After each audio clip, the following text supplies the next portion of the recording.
Iran's internet cafes, a tech-savvy new generation, is fighting the old order. Their only weapons, the gadgets of modern communication. Facebook and Twitter to share messages, and mobile phones to record images. The vision sent secretly to video websites. This new media was once seen as the plaything of indulgent youth. Now it's a powerful tool in a fight for freedom. Essentially, this is being fought on two fronts, on the streets between the protesters and the militia and the Revolutionary Guards, and on the internet by people, everyday people in Iran, getting their mobile phones out when they see brutality and ensuring that it gets out to the world. If this sort of information wasn't getting out, then who knows how much more brutal the crackdowns would have been.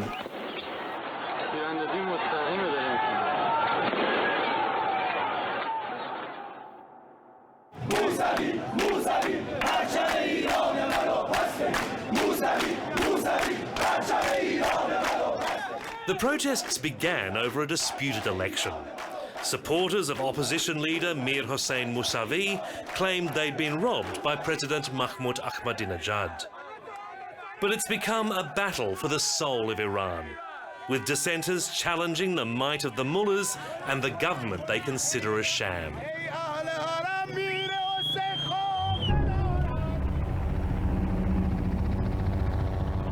Intimidation, brutality and fear may have quashed most street protests, but the resistance and rebellion continues online.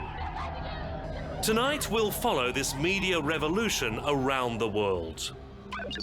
In Washington, we'll see how a blogger took a question from Iran's dissidents directly to the president. Under which conditions would you accept the election of Ahmadinejad? In the UK, we'll see how old media wrestles with the authenticity of the new and how Britain earned the ire of Iran's supreme leader. They are displaying their enmity against the Islamic State. And 13,000 kilometres from the rebellion's epicentre, how expat Iranians in a small Sydney apartment are helping the uprising.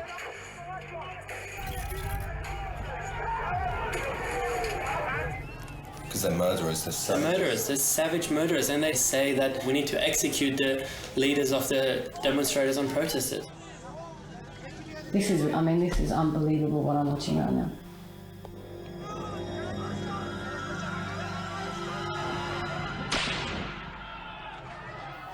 All you can do is watch it on, YouTube or whatever. Every night, Nagar Salak and her friends tap into this virtual protest. Yeah, it's reaching new levels. She left Iran as a child but has travelled back often to stay close to family and friends.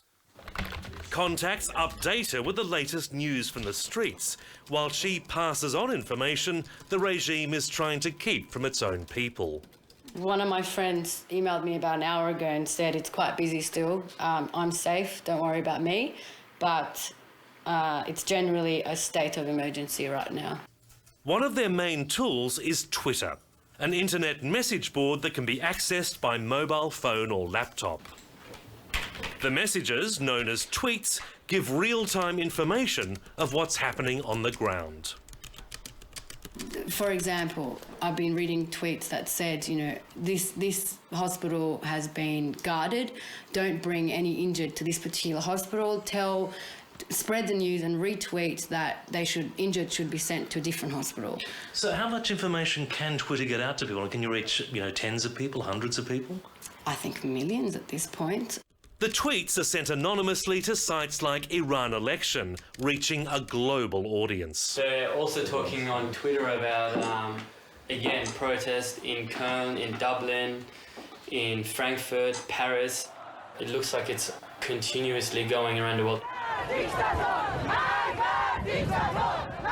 It's a phenomenon that's taken the Iranian regime by surprise. When protests broke out, it tried to shut down communications to the outside world, blocking phone lines and expelling foreign journalists. The regime thought it could control what comes out of Iran by locking the journalists into their hotel rooms, but they didn't count on people with mobile phones and video cameras being able to get that information out.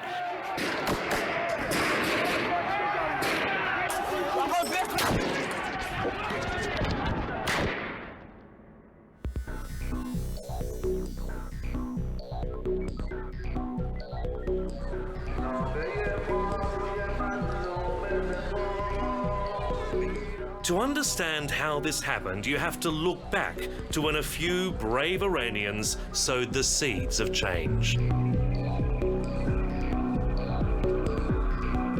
In 2004, foreign correspondent told the story of Farid Modarressi, a young journalist working for Iran's government-run internet news service. What his colleagues didn't know was that Modarressi was secretly moonlighting as a dissident blogger. اصلاح طلبان جوان و روزنامه‌نگاران جوان نگاه صرف سیاسی ندارن. نگاهشون غیر ایدئولوژیکه، یعنی سیاسی دولتی نیست، سیاسی مثلا حزبی نیست. یک نگاهیه که بدنه مردم و مطالبات مردم پیگیری میکنه. Like many young people, Modarressi turned to the internet after losing faith in reformist politicians. By 2004, the hardline mullahs had crushed a brief flowering of democratic hopes under President Khatami. More than 100 newspapers had been closed and dozens of prominent reformers jailed. Protests were banned except for hardliners denouncing Western evil. مطمئناً مافیای مشروع هستن، یعنی مشروع از دید خودشون، یعنی اینا به وسیله برخی از ابزارهای سنتی توده مردم دارن اقناع میکنن که حرکاتشون کاملاً در چارچوب دین با اون نگاه سنتی هستش. مطمئناً دارن استفاده ابزاری از این مجموعه میکنن، ولی بدون دغدغه‌های حکومتی و بدون دغدغه‌های دولتی یک پایه‌های اصلاح باید ریخته بشه و توسط اون راه ادامه پیدا کنه.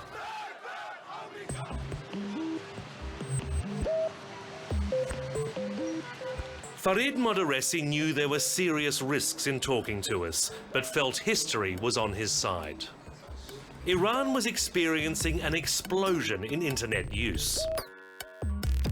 Nearly 3/4 of the population are under 30, with no memory of the 1979 revolution that brought the Islamists to power. The internet offered millions a window to a more liberal world and a way to express their grievances anonymously. مطمئناً نه. هزینه فایده و فایده گرایی انجام میشه، مطمئناً برای وجود یک شخص خیلی بالاتر از اون چیزایی که میشه رسید بهش. But as disgruntled youth turned to cyberspace, the government was grooming other young people to fight them.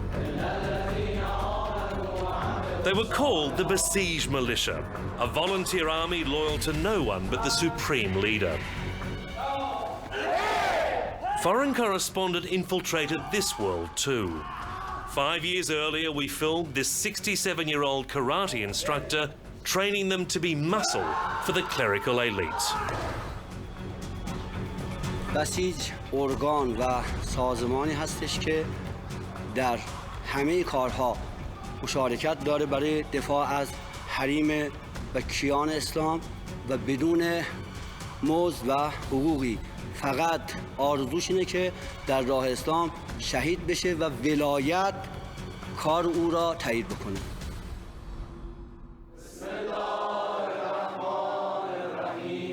Martial arts instruction was followed by weapons training and spiritual indoctrination.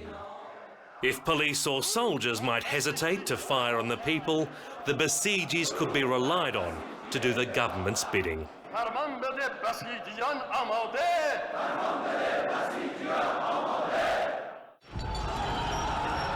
The Besieges were building an intimidating catalogue of brutality. Here at the University of Tehran, they'd crushed student protests and destroyed dormitories.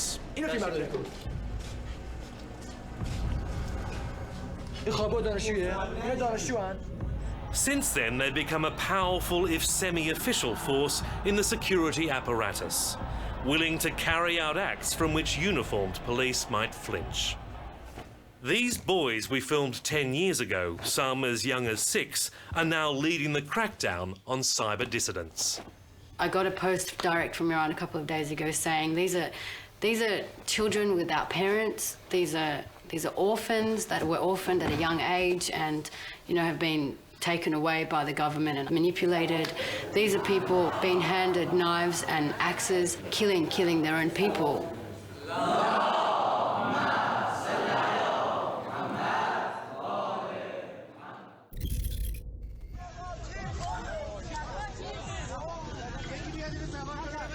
But one act of brutality in these protests has backfired with stunning force. On June 21, a young woman named Nedar Aga Sultan was shot while watching the protests. This harrowing incident, a life and death moment caught on a mobile phone, has become the defining image of the uprising. The footage was emailed abroad and uploaded on the popular YouTube video site, galvanizing protesters inside Iran and their supporters and followers outside. I think if this movement was going to die down, this seriously remobilized everybody to get behind the cause and kind of remotivated them globally to get behind the cause and not forget what they're fighting for.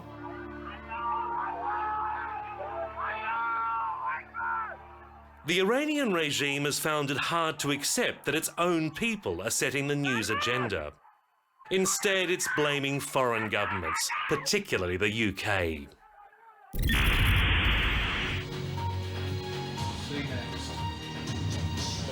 In January, Britain's public television network, the BBC, began satelliting a Persian language service directly to Iran.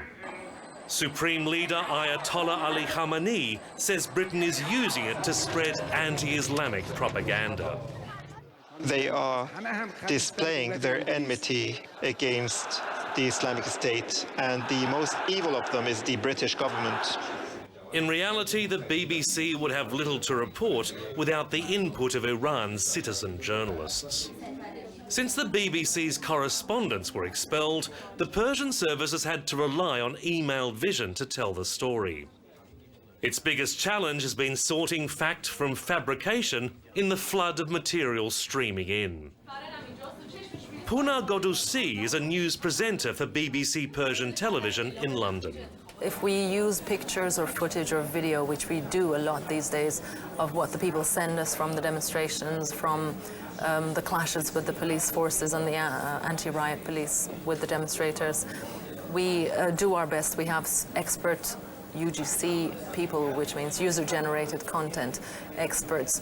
They make sure that the videos are authentic, the pictures are authentic. We make sure to tell people to only send us photographs that they have taken themselves and they have the copyright to.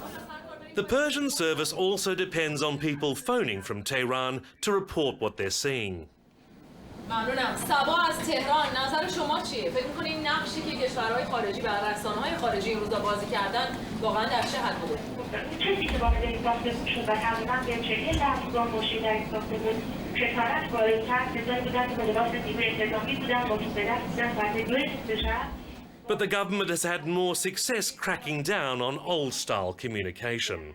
We've heard of some cases when some people have spoken not just to the BBC but any foreign media, and then they get a phone call in their homes. The moment they pick up, there's an automated service that says, you have contacted a foreign news outlet, do not ever do that again. If you do, you will be legally persecuted or something like that. However, they call us right away and they tell us they've received that phone call and they still keep calling us, which is pretty brave sometimes. While Iran accuses Britain of broadcasting propaganda, it's running its own spin on the uprising.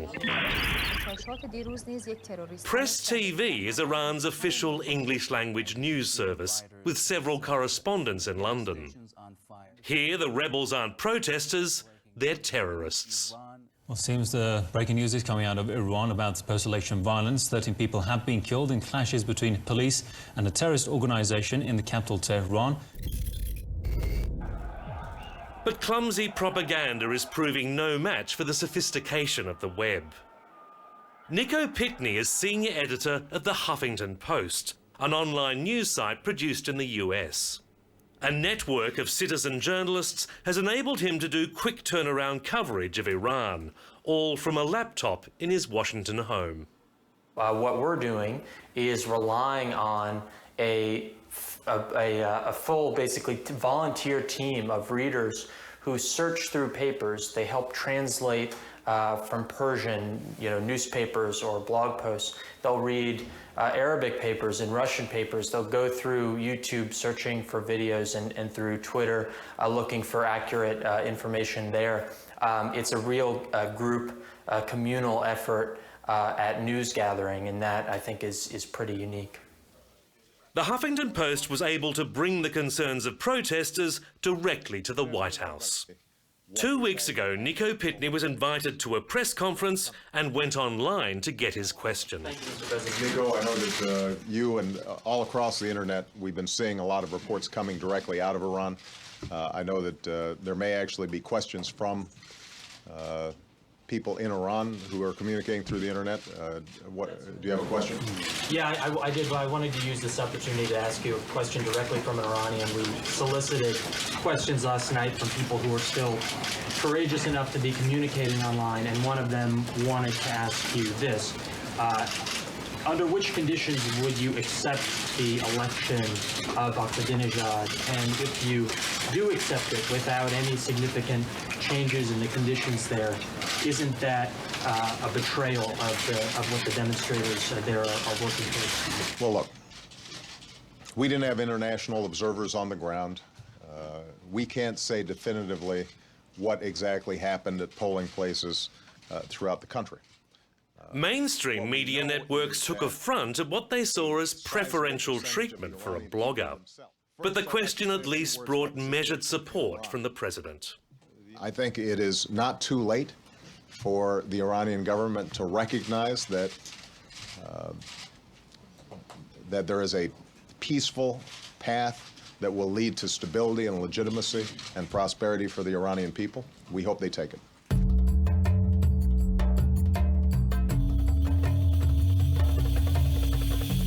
Reaching the ears of the West doesn't make dissidents any safer in Iran.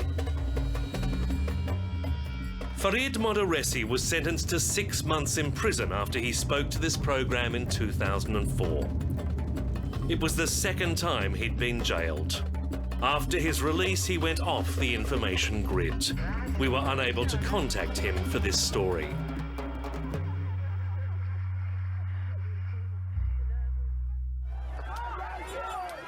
Others are continuing to fight. People are just standing there. People are still chanting. People are galvanised. People are fighting for what they believe in. They're not going to be held back by things. Yeah. There's dead people. There's people axing. There's acid being thrown. But the people are not. It's not stopping the people. But as the conflict drags on, Nagar and her friends fear some people on Twitter have met similar fates to Modarressi.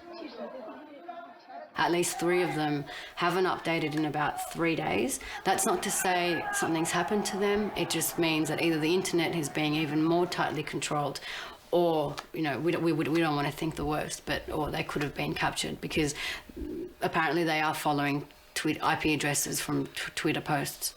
And then tracking people down. Ironically, the technology Iran is using to track them came from Western communications companies. Called Deep Packet Inspection, it's a software that allows governments to filter internet data, ostensibly to track child pornography or terrorist chatter. Clay Shirky is a New York-based internet consultant. What we should worry about, I think, with deep packet inspection and all the other ways of intervening in distorting and censoring citizen communication, is that if the government gains the upper hand, they will gain the upper hand through military force. And the search for dissidents to round up and arrest, torture, or kill will use retrospective looks at the material that's flowing through the network now. Just yesterday, an alarming site in Persian went up with photographs of the dissidents asking citizens to identify particular protesters. So clearly they're going after locating individuals and hunting them down. Even so, authorities will have trouble stopping the cyber dissent.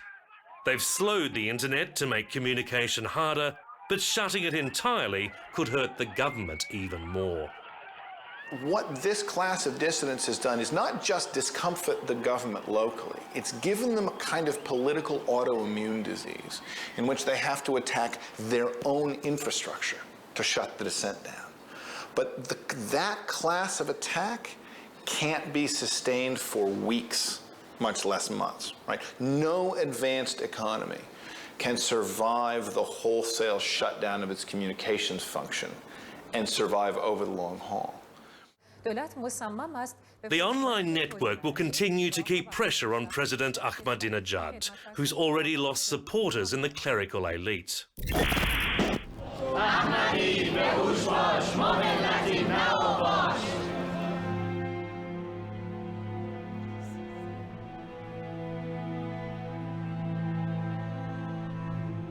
When they're not online, Nagar and her friends are at community vigils trying to keep the issue in public view. Iran's vast diaspora, made up largely of families who fled the Islamist regime, is mostly behind the protests. We ask the world not to recognize Mr. Ahmadinejad's presidency. We ask the world to urge Iran and keep the pressure until the killings and the bashing of our brothers and sisters in Iran stop. We want a re-election. Yet for all the empowerment of the internet, unarmed students are no match for the batons and bullets of the besieged militia. It's starting to seem like there's less and less going on at the moment. I mean, the news we're hearing is more about crackdowns and besieges storming people's homes and less so about street demonstrations. So, yeah, starting to get a bit more pessimistic, but still hopeful that something will come out of all of this. It's too early to predict if this will end as a velvet revolution or a Tiananmen Square-style massacre. But if nothing else, it has shown the world a different Iran. Not a nation of extremists and warmongers, but a people with hopes and dreams no different from our own. I think this is ultimately the most fundamental thing that has come out of this cause, that the world now sees that the Iranian people do not accept this illegitimate regime, and they want change and they want freedom.